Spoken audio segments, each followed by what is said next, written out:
굿모닝 YTN 3부 이어갑니다. 헌법재판소가 지난해 검찰 수사권 축소법, 이른바 검수완박 입법 과정에서 국민의힘 의원들의 권한이 침해됐다는 주장을 일부 받아들였습니다. 그러나 당시 입법을 무효로 해달라는 주장은 받아들이지 않아 법 효력은 그대로 유지됩니다. 보도에 나혜인 기자입니다.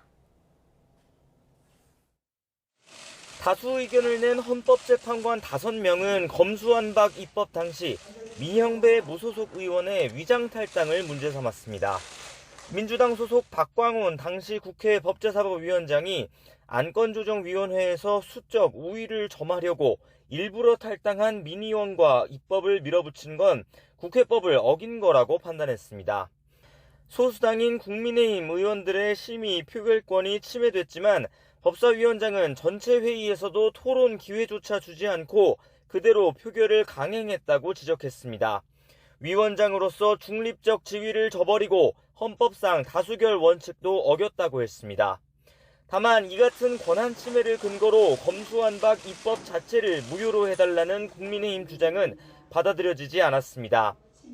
입법권 침해를 인정했던 이미선 재판관이 이 대목에선 다른 판단을 내렸습니다. 이 재판관은 일부 입법 과정에서 국회의원들의 권한이 침해되긴 했지만 국회의 자율성을 무시하고 헌재가 개입할 정도로 정도가 심하진 않았다는 의견을 냈습니다. 검수완박법 자체가 당시 국회의장이 중재한 여야 합의문을 기초로 마련됐다는 점도 거론하며 권한 침해 자체를 인정하지 않은 나머지 재판관 4명과 발을 맞췄습니다. 위장 탈당에 대한 위법성은 5명의 헌법재판관들이 인정을 했습니다만 의회 독재를 오히려 멈추게 하는 이러한 자정적인 기능을 헌법재판소가 해야 되는데 그러한 스스로의 기능을 오히려 방기하고 오늘 비겁한 결정을 했다. 헌재는 검수완박법이 검사의 수사권과 법무부 장관의 지휘 감독권을 침해했다는 한동훈 장관과 검사들의 주장도 받아들이지 않았습니다. 역시 과반인 재판관 5명이 애초 권한 침해 가능성이 없거나 청구 자격 자체가 없다는 이유로 각하 결정을 내렸습니다. 이로써 검수완박법을 둘러싼 헌법재판은 입법 11개월 만에 일단락됐지만 법무부는 지난해 법 시행을 앞두고 시행령을 바꿔 검찰의 수사 범위를 다시 넓혀둔 상황입니다. YTN 나인입니다. 헌법재판소가 검수완박 입법 자체가 무효라는 주장을 받아들이지 않은 데 대해 국민의힘은 정치재판소라고 반발했지만 민주당은 국회의 입법권을 존중한 결정이라고 평가했습니다. 직접 들어보겠습니다. 황당한 궤변의 극치라고 생각합니다. 거짓말을 했는데 허위사실 유포는 아니다 라고 하는 이재명 대표에 대한 대법원 판결을 그대로 옮겨온 것 같습니다. 이런 해괴망측한 논리가 어디 있습니까? 정말 어이없습니다. 헌법재판소가 아니라 정치재판소 같아 보입니다. 헌법 정신에 기인해 국회 입법권과 검찰개혁 입법 취지를 존중한 결정입니다. 한동훈 장관의 무모한 정치소송은 헌재로부터 각하당했습니다. 지금 당장 책임지고 사퇴할 것을 촉구합니다. 일부 절차상의 문제를 지적해 국회의원의 심의 표결권이 침해받았다고 한 것에 대해서는 유감입니다. 한동훈 법무부 장관이 검수완박 입법이 유효하다는 헌법재판소의 결정을 존중한다면서도 결론에 공감하긴 어렵다고 밝혔습니다. 한 장관은 헌재 결정 이후 기자들과 만나 이같이 밝히고 국민의 삶에 큰 영향을 미치는 헌법적인 질문에 대해 실질적인 답을 듣지 못해 유감스럽게 생각한다고 말했습니다. 검사의 수사권과 소추권은 헌법상 권한이 아니라고 판단한 헌재 결정과 관련한 질문에는 이번 소송을 제기한 건 검사의 권한을 확인하기 위해서가 아니라 국민의 권익 침해를 막기 위한 것이라고 답했습니다. 가상화폐 루나 테라 사태를 일으켜 투자자에게 50조 원이 넘는 피해를 준 뒤 해외로 도피한 권도형 테라폼랩스 대표로 추정되는 인물이 몬테네그로에서 검거됐습니다. 검거 당시 권 대표의 지인인 한창준 전 차이코퍼레이션 대표로 추정되는 인물도 함께 붙잡혔습니다. 경찰청은 어제 오후 6시쯤 인터폴에 적색 수배된 권 대표로 추정되는 인물을 몬테네그로 공항에서 붙잡았다는 통보를 받았다고 밝혔습니다. 몬테네그로 경찰은 인터폴에 적색 수배된 권 대표와 붙잡힌 인물의 이름과 생년월일이 일치하는 것으로 파악하고 검거한 뒤 우리 경찰에 알린 것으로 전해졌습니다. 해당 인물은 대한민국이 아닌 코스타리카 여권을 소지하고 있었는데 경찰은 권 대표가 위조 여권을 소지하고 있었을 가능성이 큰 것으로 보고 있습니다. 경찰청 관계자는 사진 자료로도 권 대표와 같은 인물인 것으로 확인했다면서 정확한 신분 확인을 위해 지문 정보를 기다리고 있다고 말했습니다. 투자자에게 50조 원이 넘는 피해를 준 권도형 테라폼레스 대표는 루나코인이 폭락하기 전에 해외로 도피하면서 국내 수사기관이 신병 확보에 어려움을 겪었습니다. 몬테네그로에서 붙잡힌 인물이 권도형 대표로 최종 확인되더라도 국내 송환까지는 여러 변수가 남아 있습니다. 윤성훈 기자의 보도입니다. 권도형 테라폼랩스 대표는 지난해 4월 말 해외로 도피해서도 투자자들을 안심시키는 발언을 쏟아냈습니다. 95% are going to die. Yeah. But yeah, there's also entertainment in watching companies die too. 하지만 이때부터 권 대표가 만든 루나코인은 대폭락하는 사태를 맞게 됩니다. 10만 원대였던 루나코인 가격은 불과 보름 만에 1원이 돼 50조 원이 넘는 돈이 증발한 겁니다. 손실을 본 국내 피해자만 20만 명에 달하는 것으로 추산됩니다. 당시 큰 피해를 본 투자자들은 사기와 유사수신 행위 등의 혐의로 권 대표를 검찰에 고소했습니다. 검찰은 권 대표가 의도적으로 도주한 것으로 보고 신병 확보를 위해 노력했지만 난관에 봉착했습니다. 권 대표가 싱가포르에 이어 두바이를 경유해 세르비아로 몸을 이리저리 피하면서 소재 파악도 쉽지 않았기 때문입니다. 권 대표가 해외 도피 11개월 만에 붙잡혔지만 국내 송환까지의 변수는 여전히 존재합니다. 우선 우리 정부와 몬테네그로가 범죄인 인도 절차를 밟아 권 대표를 국내로 데려오는 겁니다. 몬테네그로가 권 대표의 추방을 결정하면 우리 수사기관은 신속히 권 대표를 체포해 데려올 수 있습니다. 하지만 권 대표가 현지에서 법적 대응에 나서면 국내 송환까지 시간이 얼마나 걸릴지 기약하기 어렵습니다. 또 하나의 변수는 바로 미국입니다. 미국 증권거래위원회가 지난달 권 대표를 사기 혐의로 기소해 미국 송환 가능성도 배제하기 어렵기 때문입니다. 여러 변수를 넘어 권 대표가 국내로 송환된다면 검찰은 권 대표를 상대로 루나와 테라의 수익 구조가 사기라는 부분을 밝히는 데 주력할 것으로 보입니다. YTN 윤성훈입니다. 북한이 김정은 국무위원장이 참관한 가운데 핵무인 수중 공격정 수중 폭발 시험과 전략 순항 미사일 핵탄두 모의 공중 폭발 시험을 각각 진행했다고 밝혔습니다. 취재 기자 연결해서 자세한 내용 알아보겠습니다. 한연희 기자. 네, 통일 외교 안보부입니다. 네, 북한이 새로운 무기 체계 실험을 했다고요? 네, 그렇습니다. 조금 전 관영 매체를 통해 일제히 보도한 내용입니다. 북한은 지난 21일부터 어제까지 새로운 수중 공격형 무기 체계에 대한 시험을 진행했다고 밝혔습니다. 먼저 지난 21일에는 함경남도 리원군 해안에서 핵무인 수중 공격정에 대한 시험을 진행했다고 했는데요. 동해에 설정된 타원과 팔자형 침로를 80에서 150m 심도에서 59시간 12분 동안 잠항해 3월 23일 오후 적의 항구를 가상한 홍엄만 수역의 목표점에 도달했고 또 시험용 전투부가 수중 폭발했다고 전했습니다. 또 시험 결과 이 핵무인 수중 공격정의 모든 전술 기술적 재원과 항행 기술적 지표들이 정확하게 평가되고 또 믿음성과 안전성이 검증되었고 치명적인 타격 능력을 완벽하게 확증했다고 주장했습니다. 그러면서 이 신형 수중 공격형 무기 체계를 비밀 병기라고 칭하면서 이 조선노동당 제8차 대회에서 핵무인 수중 공격정 해일로 명명됐고 당대회 이후 지난 2년 동안 50여 차례에 각이한 최종 단계의 시험을 거쳤다고 소개했습니다. 이어 수중 핵 전략 무기의 사명은 은밀하게 작전 수역으로 잠항해 수중 폭발로 강력한 방사능 해일을 일으켜서 적의 함선 집단들과 주요 작전항을 파괴 소멸하는 것이라며 이 핵 무인 수중 공격정은 임의의 해안이나 항 또는 수상 선박의 예선에서 작전에 투입할 수 있다고 주장했습니다. 이와 함께 지난 22일에는 전략 순항 미사일 부대들을 전술 핵공격 임무 수행 절차와 공정에 훈련시키기 위한 발사 훈련을 진행했다고 전했습니다.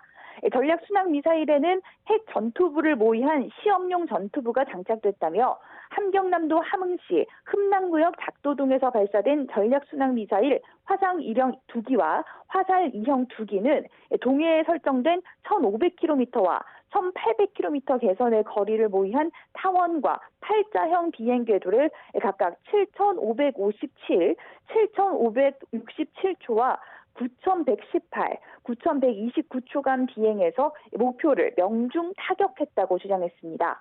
또 기정별로 각각 한 발씩 설정 고도 600m에서의 공중 폭발 타격 방식을 적용하면서 핵 폭발 조종 장치들과 기폭 장치들의 동작 믿음성을 다시 한번 검증했다고 덧붙였습니다.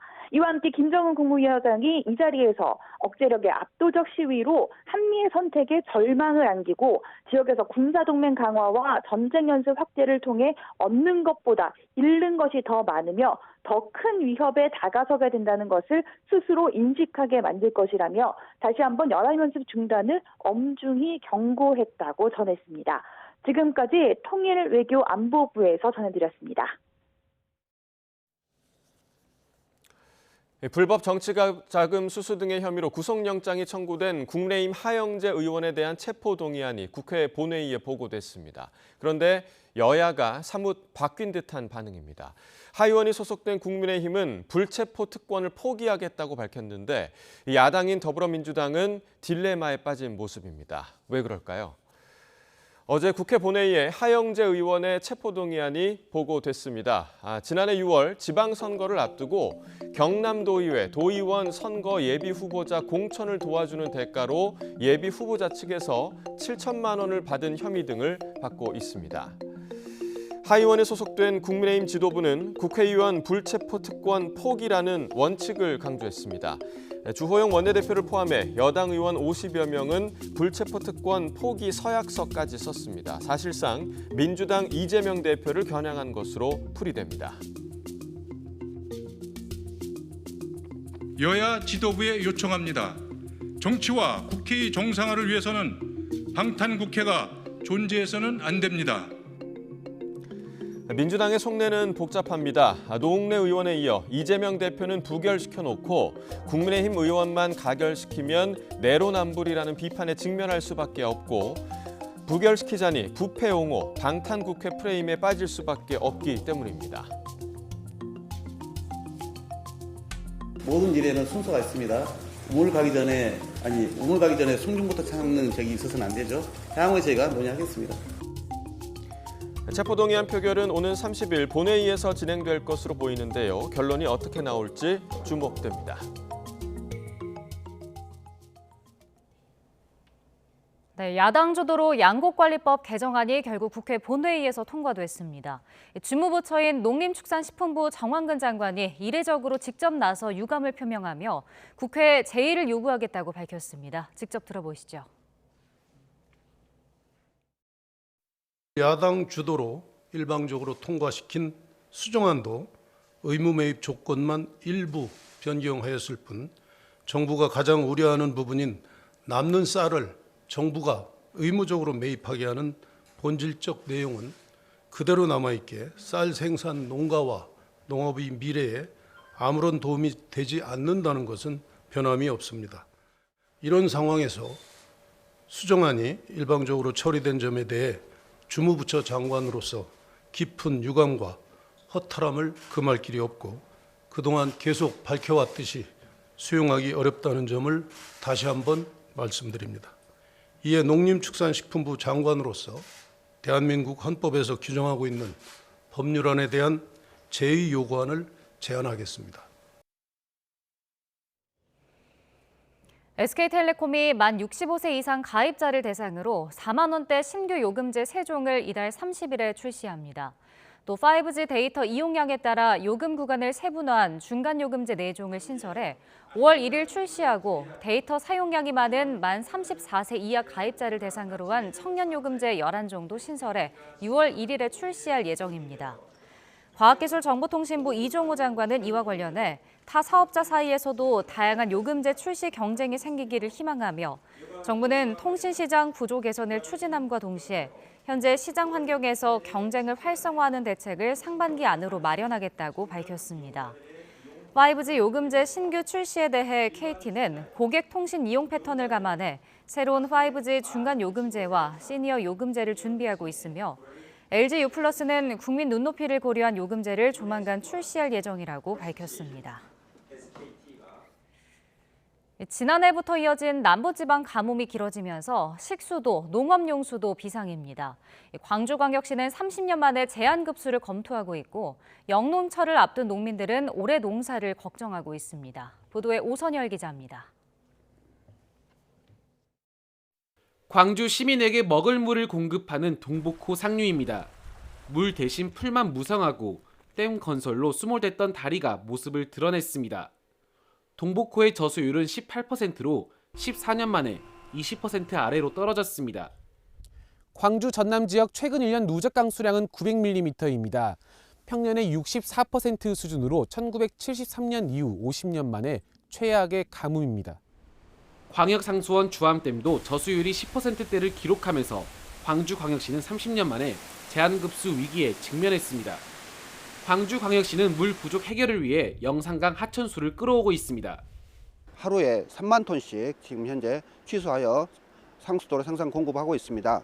제한급수는 아직 살아있는 상태이기 때문에 시민분들께서 지금과 같이 적극적으로 절수운동에 동참해 주시면 모처럼 내린 천금 같은 단비에 바짝 마른 땅이 오랜만에 흠뻑 젖었습니다. 메말랐던 마늘밭이며 양파밭이 비로 흠뻑 젖어서 좋고 황금 같은 비가 와서 좀 늦었지만 그 상추도 옮겨 심고 그랬습니다. 하지만 강우량이 20mm도 되지 않는 곳이 많아 해갈에는 역부족입니다. 특히 모내기철을 앞두고 물 관리가 중요한 벼농사도 어려움이 예상됩니다. 모내기도 해야 되고 고추도 심어야 되고 깨도 심어야 되고 그러는데 안 오게 되면 이제 그것이 말라갖고 심어놔도 말라갖고 죽지요. 물 공급에는 한계가 드러나고 있는 만큼 최악의 가뭄을 극복하기 위해 적극적인 물 전략 실천이 절실해지고 있습니다. YTN 오선열입니다.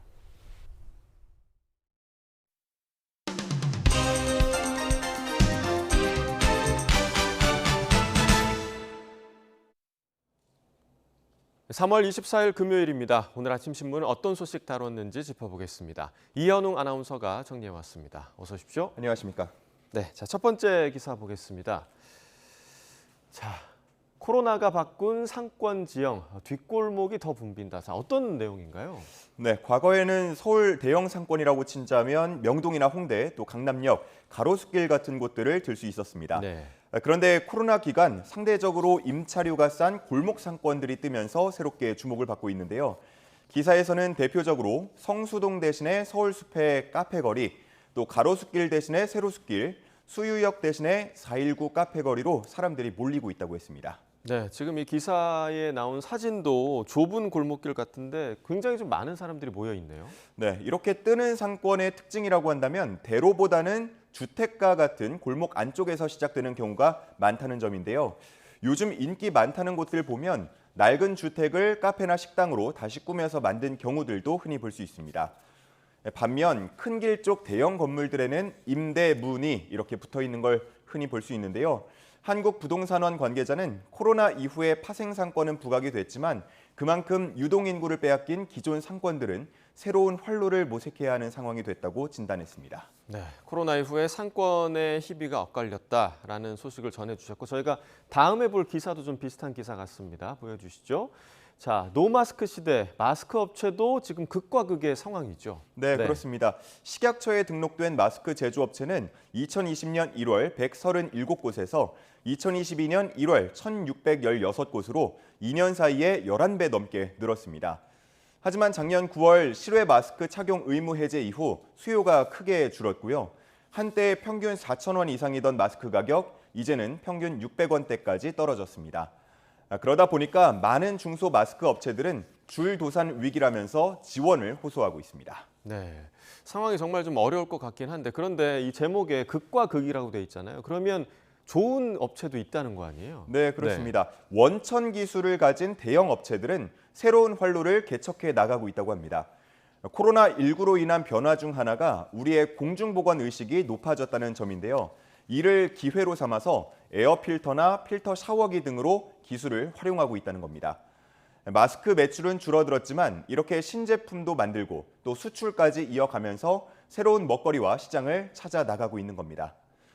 한국마스크산업협회 이사는 그동안 중소업체들이 수출 제한, 또 증산 등의 정부 정책에 적극적으로 협조한 만큼 이 업체들이 무너지지 않고 또 다른 감염병 위기에 대처할 수 있도록 당국의 배려가 필요하다고 말했습니다. 네, 자 다음 기사 보겠습니다. 오늘 세 번째 기사인데요. 자, 이제 곧 4월입니다. 그런데 나무 심기엔 너무 더워진 식목일. 요즘 식목일 보면 나무 심는 모습 보기가 좀 어려워진 것 같긴 합니다. 네, 맞습니다. 이 식목일 먼저 말씀을 드리면 해방 이듬해인 1946년 황폐화된 산림을 다시 가꾸기 위해서 제정이 됐습니다. 4월 5일이라는 날짜를 특정한 건 조선시대 성종이 백성들과 함께 선농당에서 제사를 지내고 또 밭을 간 날이기 때문이었는데요. 당시에는 나무 심기에 알맞은 온도였지만 지금은 기후온난화로 인해서 적합하지 않아졌다고 합니다. 나무 심기에 적정한 온도는 6.5도 안팎이라고 하는데요. 이제는 식목일의 평균 기온이 10도가 넘어가고 있는 상황입니다. 네, 그러면 이제 이 식목일, 4월 5일이었던 식목일을 앞당겨야 한다 이런 주장도 나오고 있을 것 같고요. 그대로 둬야 한다는 주장도 있죠. 맞습니다. 식목일은 나무 심는 날인데 나무 심기 적합하지 않으니까 실효성을 높이기 위해서 앞당기자라는 주장이 있습니다. 국회에서도 식목일을 세계 산림의 날인 3월 21일로 바꾸자, 앞당기자는 내용의 일부 개정안이 발의되기도 했습니다. 하지만 정부는 신중한 입장을 취하고 있는데요. 78년 동안 이어진 국가기념일을 변경하는 건 여론의 동의를 얻고 차근차근 진행해야 할 문제라고 했고요. 또 식목일의 역사적, 상징적 가치를 봐야 한다는 입장을 밝혔습니다. 현실론과 신중론이 있는 건데요. 모두 일리가 있어 보입니다. 우리 보시는 시청자분들은 어떤 의견에 더 공감할지 궁금합니다. 네, 뭐 역사적 가치, 상징적 가치도 공감이 되는 부분은 있는데 식목일에는 아무래도 나무를 심어야 하는 게 맞지 않나라는 개인적인 좀 의견을 밝혀봅니다. 자, 다음 기사 보겠습니다. 네, 조선일보 기사인데요. 차에 치인 시청각 장애인이 사자 통역을 거쳤다. 어떤 내용인가요? 네, 열흘 전인데요. 김모 씨는 골목길에서 자동차 뒷바퀴에 발이 밟히는 사고를 당했습니다. 운전자는 사람이 다가오는 걸 보고 차를 천천히 조심히 몰았다고 하는데 그런데도 사고가 나자 보험 사기를 의심해서 경찰에 신고를 했습니다. 경찰이 출동을 해보니까 이 김 씨는 시청각 장애인이었고요. 소통이 원활하지 않자 김 씨가 다니던 장애인 센터 관계자 그리고 한국시청각장애인협회 대표를 불러서 사자 통역에 나선 겁니다. 네, 그러니까 시청각 장애인이면 시각과 청력을 모두 잃은 분이잖아요. 이런 분들은 어떻게 소통을 하고 있나요? 네, 뭐 장애 발생 시기나 특성 또 정도에 따라서 의사소통 방법은 조금씩 다른데요. 이 김 씨의 경우에는 촉수어를 사용했다고 합니다. 촉수어는 손으로 수어를 하면 다른 사람이 그 손을 만져서 이해하는 방식인데요. 그래서 사건 경위를 파악하기 위해서 경찰이 먼저 센터 관계자에게 질문을 했고 이 관계자는 협회 대표에게 손바닥에 글씨를 쓰거나 크게 소리쳐서 전달을 했고요. 또 이 협회 대표는 다시 김 씨에게 촉수어로 전달하는 과정을 거쳤습니다. 반대로 답변을 듣기 위해서는 정반대의 과정을 거쳤습니다. 그러다 보니까 3쪽짜리 비교적 간단한 진술서를 쓰는데도 1시간가량이 걸렸다고 합니다. 기사에서는 중복장애를 가진 사람에 대한 경찰 조사의 매뉴얼, 또 정부 차원에서 양성하는 촉수어 전문 통역인의 필요성에 대해서 생각해 보게 되는 사건이라고 전했습니다. 네, 이 시청각 장애인들은 비장애인들에 비해서 이제 소통 방법이 몇 배나 지금 힘들 것 같다라는 생각이 드는데 이러한 분들을 돕기 위한 전문 통역인을 육성하는 것도 굉장히 좀 중요한 문제가 아닐까 생각이 됩니다. 다음 기사 보겠습니다. 자, 또 챗봇 AI 얘기가 또 나왔습니다. 사랑에 빠진 사람들. AI와 사랑에 빠졌다 이런 얘기인가요? 네, 그렇습니다. 맞춤형 아바타 챗봇 앱 레플리카라는 게 있는데요. 이를 개발한 CEO는 절친한 친구를 사고로 잃고 그와 다시 소통을 하고 싶어서 이 앱을 만들었습니다. 그런데 정작 사용자들은 이 앱을 활용해서 AI와 연애하는 경향을 나타냈는데요. 이를 사업에 더 적극 활용하기 시작했습니다.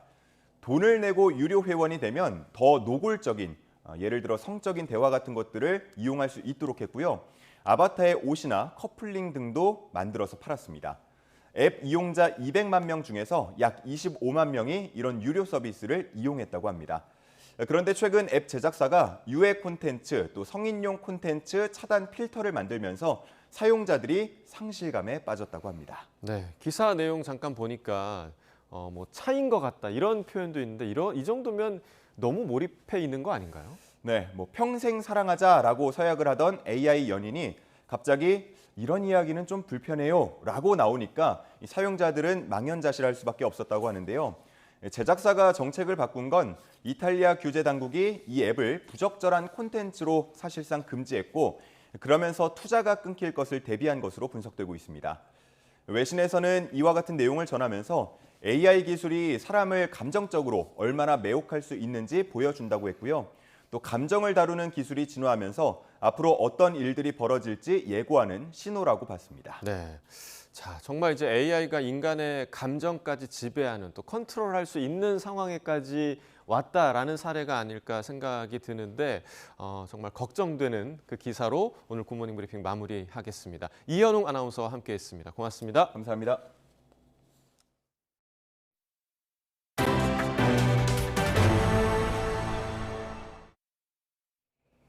미국 의회가 최근 중국산 SNS인 틱톡을 금지하는 법안을 제출한 가운데 틱톡 CEO를 불러 청문회를 열었습니다. 여야 할 것 없이 틱톡 배후에 중국 공산당이 있다며 CEO를 몰아붙였고 미국 정부도 틱톡은 분명한 안보 위협이라고 밝혔습니다. 워싱턴에서 권준기 특파원이 보도합니다. 틱톡 청문회 시작과 동시에 여야 의원들은 큐쇼우즈 CEO에게 집중 포화를 퍼부었습니다. 틱톡과 중국 공산당은 사실상 한 몸이라는 주장이 핵심입니다. Your trackers are embedded in sites across the web. TikTok surveils us all. And the Chinese Communist Party is able to use this as a tool to manipulate America as a whole. 싱가포르 화교 출신인 추 CEO는 중국 정부에 정보를 넘기지 않았다고 반박했습니다. 미국 이용자 데이터는 미국 땅에서 미국인에 의해 관리된다며 중국 공산당 연계설을 부인했습니다. The bottom line is this. American data stored on American soil by an American company overseen by American personnel. We call this initiative Project Texas. CEO의 해명에도 의원들은 개인정보 보호에 대한 설명을 납득할 수 없다며 비판을 이어갔습니다. I have seen no evidence that the Chinese government has access to that data. I find that actually preposterous. 하지만 일부 정보는 중국을 비롯한 외부에서 여전히 접근이 가능한 상태인 것으로 확인됐습니다. Any ByteDance employees in China, including engineers, currently have access to U.S. data. After Project Texas is done, the answer is no. Today, there is still some data that we need to delete. 하원 외교위에 출석한 토니 블링컨 미 국무장관도 틱톡은 안보 위협이라고 생각한다며 어떻게든 금지시켜야 한다는 입장을 밝혔습니다.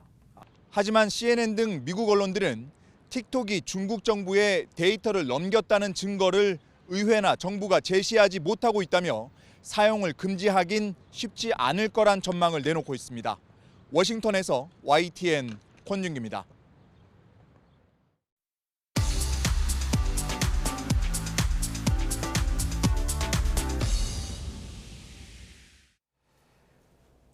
경제 소식을 빠르고 친절하게 전달해 드립니다. 오늘 굿모닝 경제는 이인철 참 좋은 경제 연구소장과 함께하겠습니다. 어서 오세요. 어서 오십시오. 자, SK텔레콤이 5월부터 5G 요금제 구간을 조금 더 세분화해서 이 소비자의 선택권을 넓히겠다라고 어제 이종호 장관이 이례적으로 직접 발표를 했습니다. 자, 근데 이 부분에 대해서 소비자 단체는 좀 비판을 하고 있는데 소장님 좀 어떻게 보세요? 그렇습니다. 사실은 매 정권마다 통신비 문제에 대해서 굉장히 심혈을 기울여 왔고요. 아니 일위 사업자긴 합니다만 SK텔레콤 5G 중간 요금제 내놓는데 장관까지 나설 일이냐라는 얘기도 있습니다.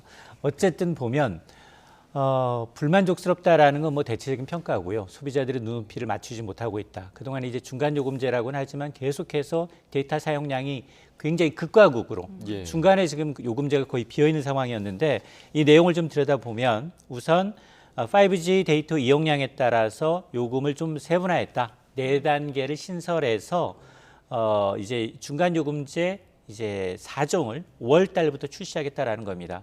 그러니까 현재 나와 있는 것 중에 기본 데이터 24GB를 기본으로 해서 여기다가 얼마를 더 쓰느냐에 따라서 이 기본 요금이 59,000원.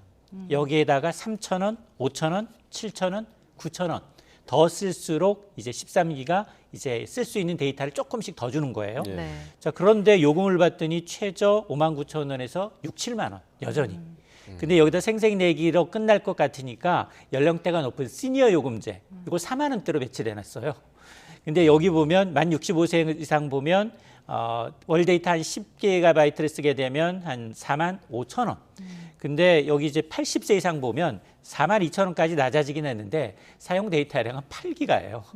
자, 그러다 보니까 야 이게 생색내기 아니야? 라는 거고 이게 얼마나 그러면 저렴하냐? 기존에 나왔던 거랑 비교해 봤더니 한 1,000원에서 이제 시니어 요금은 7,000원 정도 저렴해졌다라는 겁니다. 자, 그러니 소비자 단체는 지금 그동안 얘기했던 게 뭐냐? 왜 3만 원제 30GB는 안 되냐 이겁니다. 그동안 계속해서 기술을 발전했고 그동안 고가 요금으로 많이 이윤을 누렸으면 좀 풀어야 되는데 이게 안 나와서 좀 실망이다. 이게 반쪽짜리다라는 얘기고요. 어쨌든 이 요금의 선택권이 조금은 다양해졌어요. 4개 구간이긴 하니까. 자, 이거에 대해서는 긍정적이지만 과연 이제 후발주자였던 KT 그리고 LG유플러스가 어떤 요금제를 내놓을지도 좀 지켜봐야겠습니다. 네. 크게 요금이 줄어들지 않는 부분은 아직까지 좀 아쉬움이 남는 것 같습니다. 다음 소식은 양곡관리법 개정안인데 어제 국회 본회의에서 통과가 됐습니다. 근데 이게 윤석열 대통령이 거부권 행사할지에 대한 것도 좀 관심을 받고 있는데 일단 여야가 입장차를 계속 드러나고 있는 거잖아요. 맞습니다.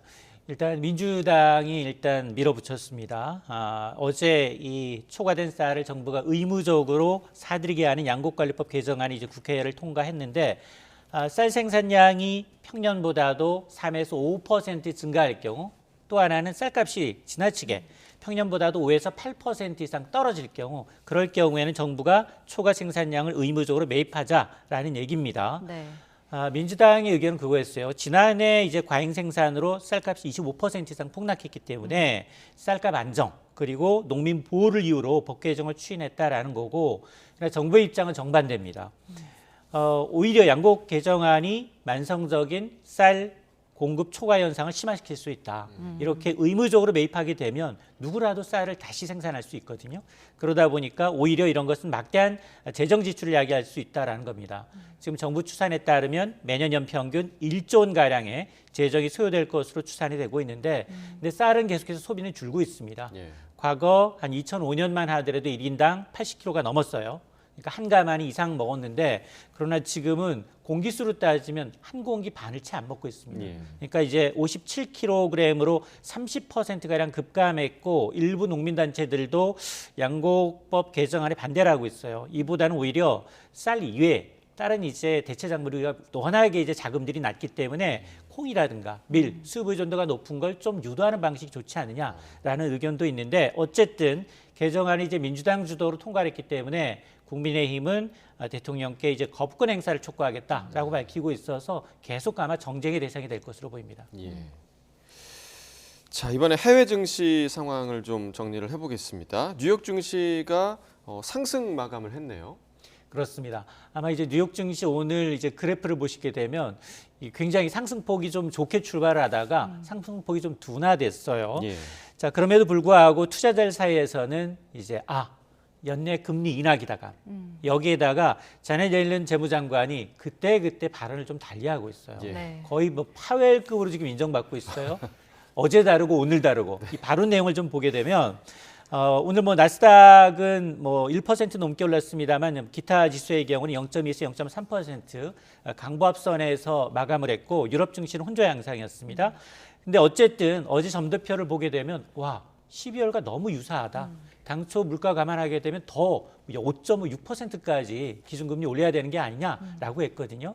그런데 점도표상에는 이제 연말 가면 이제 5.25가 상단이고 평균 5.1에 수렴하고 있습니다. 이 얘기는 지금 5%인 기준금리가 한 번 정도 올라가면 끝이다라는 겁니다.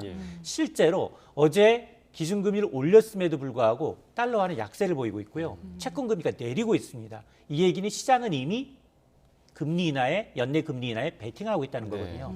그러다 보니까 파웰 장관이 연설하면서 연내 금리 인하 없다라고 쐐기를 박았음에도 불구하고 계속해서 오르고 있습니다. 특히 오늘 이 자넷 옐렌 장관은 또 하원에서 등장을 해가지고 어제만 하더라도 이제 포괄적으로 전액 예금 보장은 어제 불가능하다라고 얘기했거든요. 근데 오늘은 또 어떤 얘기를 했느냐?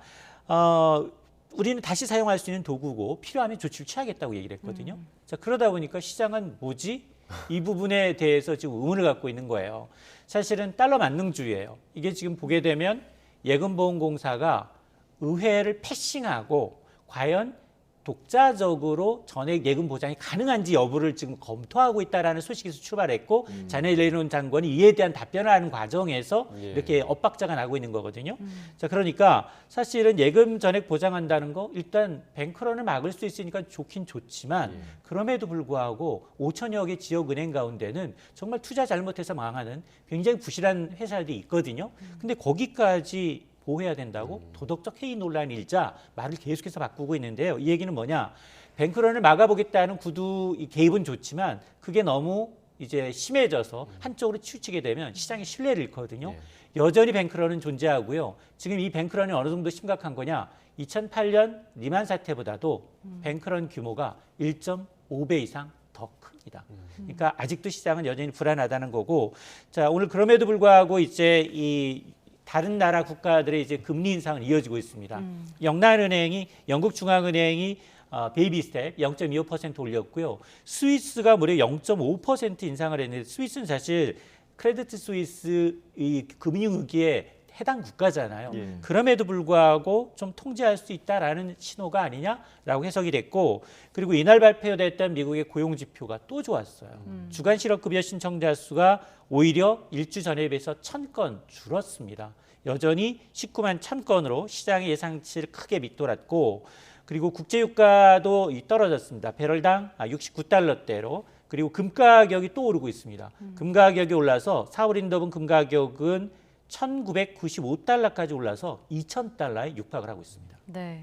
근데 어제 이제 미 연준이 기준금리를 0.25%포인트 올리면서 우리랑 금리 차가 이제 1.5%까지 벌어졌잖아요.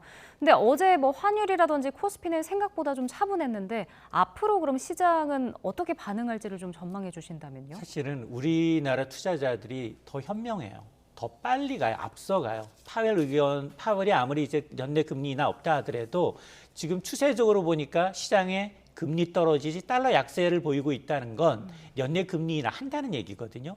그리고 점도표를 보게 되면 내년 점도표상 기준금리 전망치는 4.3%예요. 그러면 현재 5%에서 3번 최소. 3번은 더 내려야 된다는 얘기거든요. 그게 올해냐 내년이냐의 문제일 뿐이라는 겁니다. 자, 그러다 보니까 어제 이제 오히려 환율은 30원 가까이 떨어졌어요. 그러니까 이제 달러가 약세를 보인 것도 있고 연내 미국이 기준금리를 내리게 되면 우리도 자연스럽게 통화정책 여력이 좀 생길 수 있거든요. 자, 그런 게 반영이 된 거고, 특히 이제 이 예금자 전액 부장에 대해서 이제 파웰 장관이냐 아니면 이제 이 자넷 옐런이냐 어제 그제 이제 뉴욕 증시 하락에 대해서는 이제 설왕설래했지만 시장에서는 어쨌든 지금 연준 의장이 발언에도 불구하고 금리 인하의 기대감을 이제 반영하고 있는 거고, 특히나 최종 금리 예상치가 시장보다 좀 낮아졌다라는 것. 이거는 이제 최종 이제 신용 경색에 따른 이제 연내 금리 인상 가능성에 무게를 뒀다라는 것에 초점을 맞추고 있는데, 다만 불안한 건 그거예요. 우리가 다소 숨통이 튀어서 4월에는 금리를 동결할 가능성이 높아요. 근데 지난번 이제 우리 금통위에서도 금통위원 6명 가운데 5명은 추가로 한 번 더 올려야 된다거든요. 우리가 물가 때문에. 그렇게 되면 더 올리게 되면 뭐가 문제냐. 현재 경기 침체가 너무 심각해요. 수출도 1년째 안 되고 있고요. 내수 소비 석 달째 줄고 있습니다. 투자도 안 돼서 트리플 악재예요. 이런 가운데 만에 하나 한국은행이 추가로 금리를 올리게 되면 경기뿐 아니라 부동산 시장에도 부정적이에요. 그래서 아마 제 개인적으로는 지금 3.5%에서 좀 상단으로 좀 어느 정도 동결했으면 하겠지만 그럼에도 불구하고 올려야 한다면 아마 이제 미국도 우리도 한 번 정도 여력이 있기 때문에 아마 미국이 이 금융 안정 상황을 얼마나 이제 진정으로 가져가는지 그리고 이런 걸 봐가면서 할 것으로 보입니다. 네. 자, 오늘 굿모닝 경제 여기까지 듣겠습니다. 이인철 소장과 이야기 나눠봤습니다. 고맙습니다.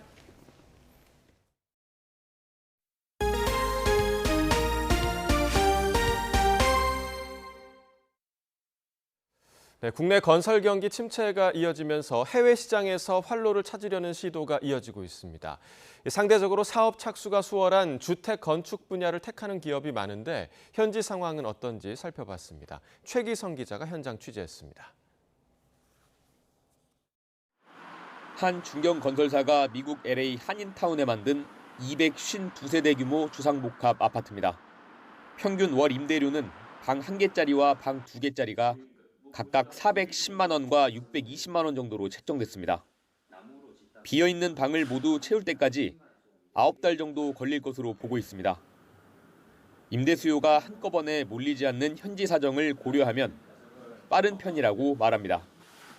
이미 100여 건의 방문 예약이 이루어졌고요.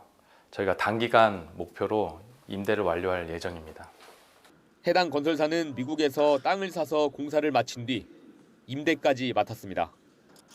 한국에서 비슷한 규모 사업을 진행할 때와 비교하면 1년 정도 더 걸렸습니다. 대부분 감리단에 맡기는 국내와 달리 시청 공무원이 직접 나와 검측을 진행하는 등 절차가 더 까다롭고 복잡하기 때문입니다. 일반적으로 2년 걸리는 공사가 3년 이렇게 걸리게 되는 시청 검측관이 전기 콘센트 그리고 수도 하나하나 일일이 다 검사를 하기 때문에 1km 정도 떨어진 곳에는 또 다른 중견 건설사가 사들인 땅이 있습니다. 70세대 임대주택 건축을 계획 중인데 건설사 측은 해외 시장 학습 차원이라고 설명했습니다. 시행사 한 곳은 지난 2019년 LA 다저 스타디움 근처에 있는 물류창고를 매입해 임대료를 받고 있습니다. 미국 회사와 함께 공유창고와 아파트 등을 만들 예정인데 2028년 LA 올림픽을 호재로 보고 준비 중입니다. 주택 분야는 대형사가 우위에 있는 토목이나 생산 설비 같은 분야보다 진입 장벽이 낮습니다. 주택 건설은 대형 건설사들과 중소업체 간의 기술 격차가 거의 없는 분야고 단지 회사별 상품의 차이, 품질 관리 방식의 차이 정도가 나기 때문에 하지만 대형사도 성공을 장담하긴 어렵습니다.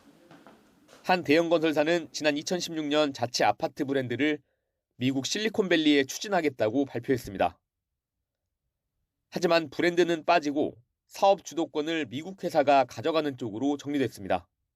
이라크의 10만 가구 규모 신도시 조성 사업을 추진했던 한 대형 건설사가 공정률 40% 단계에서 손을 뗀 경우도 있습니다.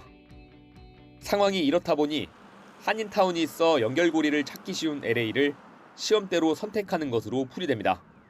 좋은 위치에 백인 사람 영어 잘하고 이런 게 사실은 전혀 중요하지가 않거든요. 이런 여러 가지 다양한 팩터들, 문화적인 것이라든지 마켓 상황을 잘 고려를 하시는 게 굉장히 중요한 것 같아요. 해외 시장 진출 최종 목표는 현지화 기반 구축입니다. 해당 지역 사회에 얼마나 녹아들 수 있는지가 사업 성패를 가르는 주요 요인이라고 전문가들은 분석합니다. 미국 로스앤젤레스에서 YTN 최기성입니다. 서해 공무원 피격 사건을 은폐하려 한 혐의로 재판에 넘겨진 문재인 정부 고위 인사들이 오늘 첫 정식 재판을 받기 위해 법원에 출석합니다. 서울중앙지방법원은 오늘 오전 서훈 전 국가안보실장과 박지원 전 국가정보원장, 서욱 전 국방부 장관 등 5명에 대한 첫 공판 기일을 엽니다. 공판 준비 기일과 달리 공판 기일은 피고인의 출석 의무가 있어서 서훈 전 실장 등은 모두 법정에 나와야 합니다. 서훈 전 실장은 지난 2020년 9월 해양수산부 공무원 고 이대준 씨가 북한군에 피살됐을 때 합동참모본부 관계자와 해경청장에게 은폐를 위한 보안 유지를 지시한 혐의로 구속 기소됐습니다. 박지원 전 원장과 서욱 전 장관은 보안 유지 지시에 따라 관련 첩보와 보고서를 삭제하게 한 혐의로 재판에 넘겨졌습니다. 검찰은 당시 정부가 우리 국민을 구하지 못했다는 비난이나 남북 관계에 미칠 악영향을 피하고자 은폐를 시도했다고 보고 있지만 서 전 실장 등은 의도적인 월북몰이는 없었다며 혐의를 부인하고 있습니다. 제8회 서해 수호의 날 기념식이 오늘 오전 11시 국립대전현충원에서 거행됩니다. 헌신으로 지켜낸 자유, 영웅을 기억하는 대한민국이라는 주제로 열리는 이번 기념식에는 서해 수호 55용사의 유족, 정부 주요 인사, 군 주요 직위자, 시민 등 2천여 명이 참석합니다. 서해 수호의 날은 제2연평해전과 천안함 피격, 연평도 포격전에서 산화한 서해 수호 55용사의 참전 장병의 공헌을 기리고 국토수호 결의를 다지기 위해 제정된 날로 정부는 2016년부터 매년 3월 넷째 금요일을 서해 수호의 날로 기념하고 있습니다. 한일 정상회담 성과를 둘러싼 논란이 좀처럼 수그러들지 않고 있습니다. 어제는 국회 상임위원회 곳곳에서 여야 공방이 벌어졌는데 일본에 사실상 백기투항을 했다는 민주당에 국민의힘은 경제협력의 토대와 국익을 확보했다고 맞섰습니다. 정현우 기자의 보도입니다.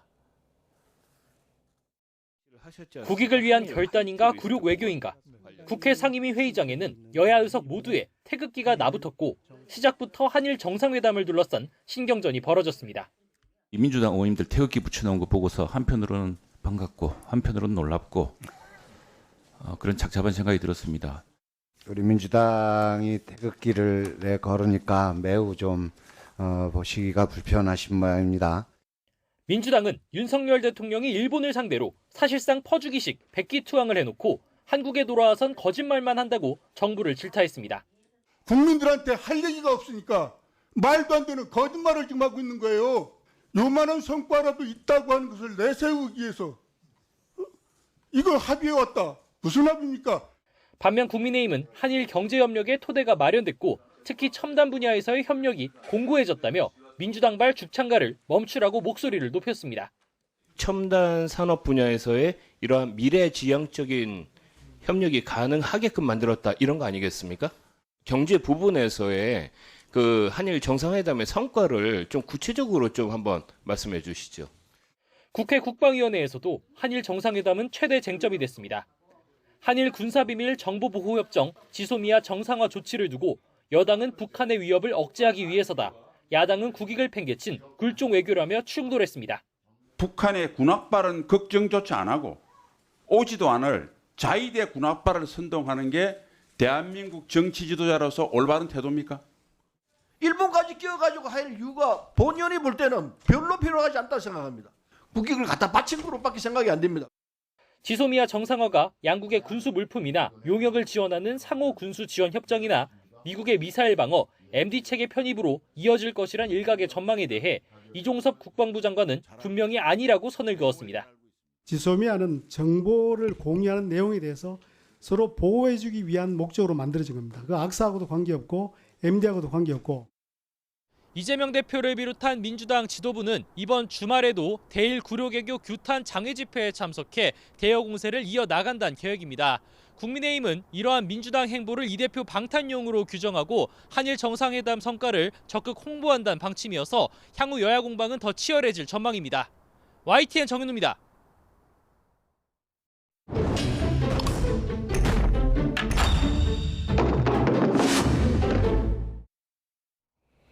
윤석열 대통령이 최근 일제강제동원 피해자 배상해법과 관련해 대국민 설득에 나서면서 과거 정부 사례를 언급했습니다. 과거 노무현 정부 때도 피해자의 개인 청구권은 이미 사라졌다고 판단해 당시 정부 차원에서 대리보상을 했다는 취지로 밝혔는데요. 그때 기록을 보면 분명한 차이가 있습니다. 송재인 기자가 짚어봤습니다. 직접 제3자 변제 방안 설득에 나선 윤석열 대통령은 지난 1965년 한일 청구권 협정으로 피해자 개인의 청구권은 소멸했다고 규정했습니다. 한일 청구권 협정은 한국 정부가 국민의 개인 청구권을 일괄 대리해 일본의 지원금을 수령한다고 되어 있습니다. 역대 정부가 같은 기조를 유지하며 정책을 펴왔다며 특히 지난 2007년 노무현 정부의 보상을 언급했습니다. 이 같은 기조 아래 역대 정부는 강제징용 피해자분들의 아픔을 치유하고 합당한 보상이 이루어질 수 있도록 노력해 왔습니다. 2007년 또다시 특별법을 제정해서 7만 8천여 명에 대해 약 6,500억 원을 각각 정부가 재정으로 보상해 드렸습니다. 이 같은 판단은 사실일까?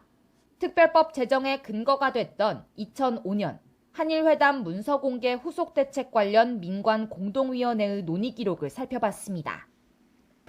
이해찬 당시 총리를 공동위원장으로 해 부처 장관들과 사회 지도급 인사가 참여했습니다. 당시 민관위원회는 한일 청구권 협정 이후 우리 정부가 일본에 추가 피해 보상을 요구하는 것은 곤란하겠지만 강제동원 피해자 개인이 손해배상을 청구하는 건 가능하다고 했습니다. 1965년 일본 정부가 불법성 자체를 부인하며 법적으로 인정하지도 않고 있던 강제동원 피해자들의 손해배상 청구권이 협정 대상에 포함됐었다고 보기 어렵다고 명확히 설명했습니다. 다만 우리 정부 재정으로 피해자들에게 추가 보상하는 건 도의적 차원이라고 규정했습니다. 1975년 보상 대상에 부상자나 생존자 등이 빠지면서 부족했던 부분을 보완한다는 의미입니다. 나아가 이는 우리 정부가 일본의 도덕적 우위를 확보하는 차원이라며 징용 과정의 불법 행위에 대해선 일본의 법적 책임을 물을 수 있다는 점을 명확히 해야 한다 명시했습니다. 대법원 또한 지난 2018년 피해자 개인의 청구권이 살아있다고 판단하면서 2007년 당시 추가 보상의 법적 성격은 인도적 차원의 지원이라고 밝힌 바 있습니다. YTN 송재인입니다. 최근 러시아군의 공습으로 피해가 이어지고 있지만 곧 우크라이나의 반격이 시작될 것으로 보입니다. 젤렌스키 우크라이나 대통령은 최전선 지역을 잇따라 방문하며 전의를 다지고 있고 EU 정상들은 우크라이나의 탄약을 지원하는 방안을 논의했습니다. 김진호 기자의 보도입니다. 지난 22일 러시아 드론의 공격을 받아 부서진 키이우 주변 도시의 고등학교. 이 공격으로 8명이 숨지고 7명이 부상했습니다. 러시아가 이처럼 공습 위주로 우크라이나 곳곳을 공격 중이지만 격전지 바흐무트는 교착 상태입니다. 거의 포기할 뻔했던 바흐무트를 힘겹게 방어 중인 우크라이나가 이제 반격을 준비하고 있습니다. 올렉산드르 시르스키 우크라이나 지상군 사령관은 바흐무트에 대한 계속된 공격으로 러시아군이 상당한 힘을 잃었다고 말했습니다. 그러면서 조만간 우리는 키이우, 하르키우 등에서 그랬듯이 기회를 잡을 것이라고 밝혔습니다. 지난해 러시아의 병력과 자원 소모가 막심해진 시점인 9월과 11월 우크라이나가 하르키우와 남부 헤르손 역습에서 성공한 것과 같은 양상이라는 것입니다. 젤렌스키 대통령도 최근 바흐무트와 헤르손 등 최전선 지역을 잇따라 방문하며 전의를 다지고 있습니다. Саме головне питання. Коли буде перемога? Да, перемога. Коли буде перемога? буде, ми знаємо, ми впевнені. 우크라이나는 최근 서방에서 지원받은 현대식 전차와 장거리 미사일 등을 비축하고 훈련을 진행하며 대규모 역습을 준비하고 있습니다. EU 정상회의에서는 우크라이나에 앞으로 12개월 안에 100만 발의 포탄을 보내는 계획을 승인했습니다. What is critical is sending ammunition to Ukraine fast, because that might bring a change in this war. 러시아 용병 기업 와그너 그룹의 수장 예브게니 프리고진도 최근 3월 말이나 4월 초에 우크라이나에 대규모 역습이 임박했다고 주장했습니다. YTN 김진호입니다. 지난해 12월 2일부터 올해 1월 1일 사이에 신분이 변동된 고위공직자 67명의 재산이 공개됐습니다. 정부공직자윤리위원회는 해당 기간 신규 임명된 12명, 승진한 24명, 퇴직한 28명 등 신분이 바뀐 고위공직자 67명의 재산 등록 사항을 오늘 전자관보에 게재했습니다. 이번 공개 대상 가운데 가장 많은 재산을 보유한 공직자는 방승찬 한국전자통신연구원 애트리 원장으로 95억 7천만 원을 신고했습니다. 지역 및 질병관리청장이 52억 원, 이용수 주 아르헨티나 대사가 36억 8천만 원으로 뒤를 이었습니다. 서울에서 다세대 주택 외벽 마감재가 무너져 내리면서 거주자들이 대피했습니다. 어제 오후 5시쯤 서울 강북구 수유동에 있는 4층짜리 다세대 주택 외벽 일부가 무너져 내렸습니다. 다친 사람은 없었지만 해당 주택에 거주하던 9세대 20여 명이 임시 숙소로 거처를 옮겼습니다. 구청과 소방, 전문가 등이 점검한 결과 건물이 노후화돼 외벽 마감재가 떨어져 나갔지만 붕괴 위험은 낮다고 판단했습니다. 강북구청은 해당 건물에 그물망을 설치하고 조만간 정밀안전 진단을 실시할 방침입니다. 어제 오후부터 우리나라에는 황사가 유입되고 있습니다. 밤사이 대기질이 악화하면서 지난밤 서울의 미세먼지 농도는 300 마이크로그램을 웃돌았는데요. 지금은 이보다 수치가 절반가량으로 줄었지만 여전히 평소보다는 4-5배가량이 짙어져 있습니다.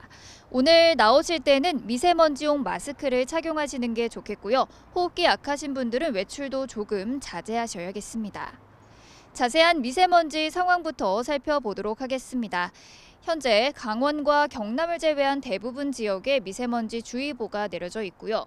대전과 광주 등 일부 서쪽 지역은 미세먼지 농도가 평소의 6-7배 수준인 200 마이크로그램 안팎까지 치솟아 있습니다. 황사는 내일까지도 영향을 줄 것으로 보이니까요. 호흡기 건강 잘 챙기셔야겠습니다. 오늘 중부지방은 대체로 맑겠지만 남해안은 오전까지 5mm 미만의 비가 더 오겠고요. 제주도는 내일 오전까지 5에서 10mm의 비가 오락가락 이어지겠습니다. 오늘 낮 기온은 서울이 18도, 광주와 부산이 16도로 어제보다는 1도에서 7도가량이 낮겠습니다. 이 주말 동안 대체로 구름만 지나는 가운데 예년보다는 온화한 날씨가 이어질 전망입니다. 다만 대기는 다시 건조해지겠습니다. 어제 상대적으로 적은 양의 비가 내린 중부지방을 중심으로는 또다시 건조주의보가 내려졌는데요. 산불 등 화재 예방에 각별히 주의하셔야겠습니다. 지금까지 YTN 신미림입니다.